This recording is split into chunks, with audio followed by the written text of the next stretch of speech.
আসসালামু আলাইকুম, welcome back to my YouTube channel. So viewers, আমাদের আজকের বিষয়টা হবে একটা স্কুল ড্রেসের সালোয়ার কিভাবে কাটিং করতে হয়। 2 গজ 4 গিরা কাপড় দিয়ে একটা স্কুল ড্রেসের সালোয়ার, করস বেল, কোমর বেল কিভাবে কাটিং করতে হয়, অনলি 2 গজ 4 গিরা। সো আমাদের সালোয়ারের মাপটা ডিসক্রিপশনে লেখা থাকবে, আপনারা ওখান থেকে দেখে নেবেন। আমার ভিডিওটা খুব ভালোভাবে মন দিয়ে দেখবেন, না টেনে দেখবেন। দেখে যদি আপনাদের ভালো লাগে তাহলে অবশ্যই একটা লাইক দিবেন, ভিডিওটা শেয়ার করে দিবেন আপনাদের ফ্রেন্ড সার্কেলের মধ্যে। আমার চ্যানেলটা সাবস্ক্রাইব করে দিবেন, পাশে থাকা বেল আইকনটি অন করে নোটিফিকেশনটি অল করে দিবেন, যাতে নেক্সট ভিডিওগুলো সবার আগে আপনারা পেয়ে যেতে পারেন। সো আপনি যদি আমার চ্যানেলে নতুন হয়ে থাকেন তাহলে এক্ষুনি আমার চ্যানেলটা সাবস্ক্রাইব করে পাশে থাকা বেল আইকনটি অল করে দিবেন। সো ভিউয়ার্স, শুরু করা যাক। দেখেন তাহলে আমাদের আজকের বিষয়টা, আজকের কাজটা। ভিউয়ার্স দেখেন, এখানে আমাদের 2 গজ 4 গিরা কাপড়, অনলি 2 গজ 4 গিরা। তাহলে আমাদেরকে ফার্স্ট কি নিতে হবে, আমাদের করস বেলটা নিয়ে নিতে হবে। আমাদের করস বেলটা নেওয়ার জন্য কি করতে হবে, আমাদের কাপড়টা এভাবে ভাঁজ করতে হবে। দেখেন আমাদের বহরটা এটা 2 গজ 4 গিরা, আই মিন 4.5 ইঞ্চি, আমাদের 4.5 হাত করস বেলটা থাকবে। আমাদের পাশে থাকবে 10 ইঞ্চি, যাতে আমাদের সেলাইয়ের পর 10 ইঞ্চি রেডি থাকে, আই মিন 5 ইঞ্চি থাকবে। ডাবল বাজে এভাবে 5 ইঞ্চি থাকবে। আমাদের এভাবে 5 ইঞ্চি প্রয়োজন। বডি অনুযায়ী আমাদের 5 ইঞ্চি দরকার। তাহলে আমাদের নিতে হবে 5.5 ইঞ্চি। তাহলে 5.5 ইঞ্চি যখন নিতে হবে, আমাদের কি করতে হবে, 11 ইঞ্চিতে কাটিং করতে হবে। 11 ইঞ্চিতে আমাদের এভাবে 11 একটা দাগ দিয়ে দিবেন। সিম্পল আমাদের একটা দাগ দিয়ে দিবেন এভাবে। দেখেন এভাবে একদম এক্স্যাক্টলি ডবল ভাঁজ করবেন। ভাঁজ করার পরে সোজা কেটে নেবেন। আমাদের যতটুকু প্রয়োজন, আমাদের 11 ইঞ্চি প্রয়োজন, ঠিক 11 ইঞ্চি এভাবে কেটে নেবেন। এ হচ্ছে আমাদের করস বেলটা, আমাদের কেচিটা। স্কুল ড্রেসের করস বেলটা কিভাবে কাটিং করতে হয় সেটা আমাদের করস বেলটা কাটিং অলরেডি হয়ে গেল। এখন দেখেন আমাদের যে কাপড়টা আছে সেটা কি করতে হবে, এভাবে ডাবলে ভাঁজ করতে হবে। ডাবলে ভাঁজ করে ঠিক এভাবে 4টা ভাঁজে ভাঁজ করবেন। 4টা ভাঁজে ভাঁজ করে আমাদের এক্স্যাক্টলি ভাবে এভাবে কাপড়টা সমান করে নিয়ে নেবেন। সমান করে নেওয়ার পরে চতুর্পাশে চারিপাশে এভাবে সমান করে ভাঁজটা বসায় নেবেন। বসায় নেওয়ার পর ঠিক কি করতে হবে, আমাদের দেখেন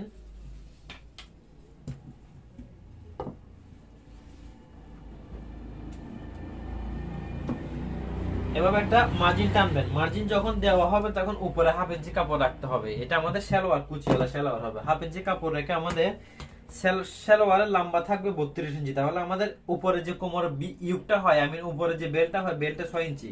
তাহলে এভাবে 6 ইঞ্চি বাদ দিয়ে আমাদের 32 ইঞ্চি লম্বার জন্য একটা মার্জিন টানতে হবে। এই একটা মার্জিন টানবেন, টেনে আরটা নিচে পাটিসের জন্য 1 ইঞ্চি একটা কাপড় বাড়তি রাখবেন। একসাথে রেখে দিবেন। রেখে দেওয়ার পর আমাদের পায়ের মুখ থাকবে 11 ইঞ্চি। তাহলে এই 5.5 ইঞ্চি হচ্ছে আমাদের পায়ের মুখ। 11 1 ইঞ্চি সেলাইয়ের জন্য আমাদের পায়ের মুখ থাকবে 11। 11 অর্ধেক 5.5, 5.5 একটা মার্জিন দিবেন। 1 ইঞ্চি একটা সেলাইয়ের জন্য একটা মার্জিন রাখবেন। তাহলে আমাদের 6 ইঞ্চি কোমরের বেলটা থাকবে। বেলটা বাদ দিয়ে এভাবে আমাদের হাই থাকবে 27 ইঞ্চি। 27 ইঞ্চি হাইয়ের জন্য তাহলে 6.5 ইঞ্চি, 13.5 ইঞ্চি। এই 13.5 ইঞ্চিতে একটা দাগ দিবেন। দাগ দেওয়ার পরে আমাদের লুজটা থাকবে 17 ইঞ্চি। এই 17 ইঞ্চি স্কেলটা দিয়ে ঠিক এভাবে আমাদের এখান থেকে দাগ দিবেন। যেটা বাড়তিটা দাগ দেওয়া হয়েছে সেলার কাপড় সহ, সেই দাগটা থেকে ধরে এভাবে একটা দাগ টেনে নেবেন। 1 ইঞ্চি আমাদের এখানে একটা হাই শেপের জন্য একটা দাগ টানবেন। দেখেন এখন আমাদের সালোয়ারটা ঠিক এক্স্যাক্টলি এভাবে কাটিং করে ফেলবেন।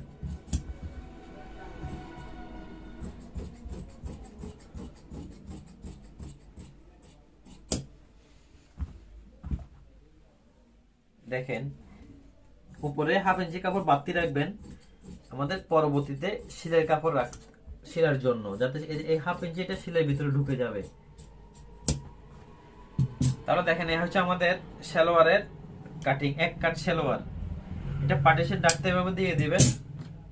সালোয়ার হয়ে গেল কাটিং, সালোয়ার উপরে নিচের পাট হয়ে গেল। এখন আমাদের কোমরের বেলটা, আমাদের সালোয়ারের ইউকটা লাগবে। দেখেন ইউকটা কাপড়টা ঠিক যেভাবে আছে সেভাবে এভাবে কি করবেন, এই পাশ থেকে দেখেন এক্স্যাক্টলি সিস্টেমে কাপড় সবগুলা নিয়ে নিতে পারবেন, কোনো সমস্যা হবে না।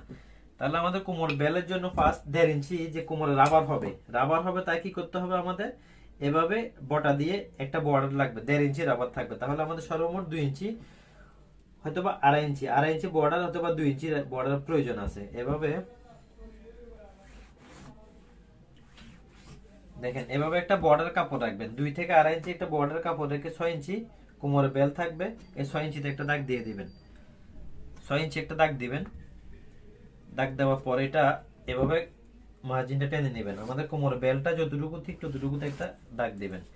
আমাদের কোমরের বেলটা থাকবে রাবার হবে, পাশে থাকবে 18 থেকে 19 ইঞ্চি, 20 ইঞ্চি নেওয়া হচ্ছে, দেখেন এই 20 ইঞ্চি যাতে রাবার হবে, তাহলে কোনো প্রবলেম হবে না। দেখেন এই হচ্ছে বেল, কোমরের বেলটা, তাহলে এটা এভাবে 1/2 ইঞ্চি বাড়তি রেখে কেটে ফেলতে হবে, এভাবে বাড়তি রেখে কেটে ফেলবেন।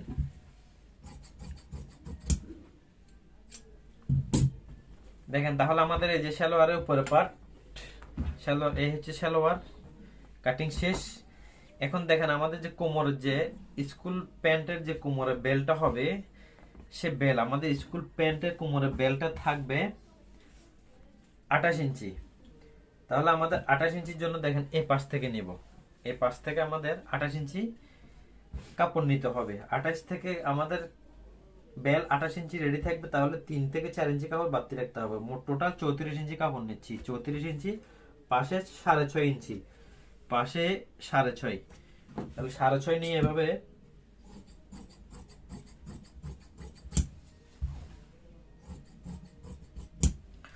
এটা হচ্ছে আমাদের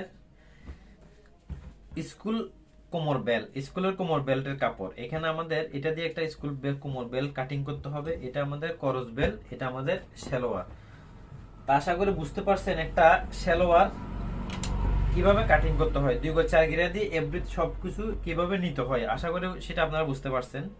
তো ভিডিওটা খুব ভালোভাবে না টেনে সম্পূর্ণ ভিডিওটা দেখবেন, দেখে যদি আপনাদের ভালো লাগে তাহলে অবশ্যই একটা লাইক দিবেন, ভিডিওটা শেয়ার করে দিবেন এবং পাশে থাকা বেল আইকনটি অন করে নোটিফিকেশনটা অল করে দিবেন, যাতে নেক্সট ভিডিওগুলো সবার আগে আপনারা পেয়ে যেতে পারেন। তো আমার চ্যানেলটা সাবস্ক্রাইব করে দিবেন, যারা আমার চ্যানেলটা এখনো সাবস্ক্রাইব করেন দয়া করে আমার চ্যানেলটা সাবস্ক্রাইব করে দিবেন।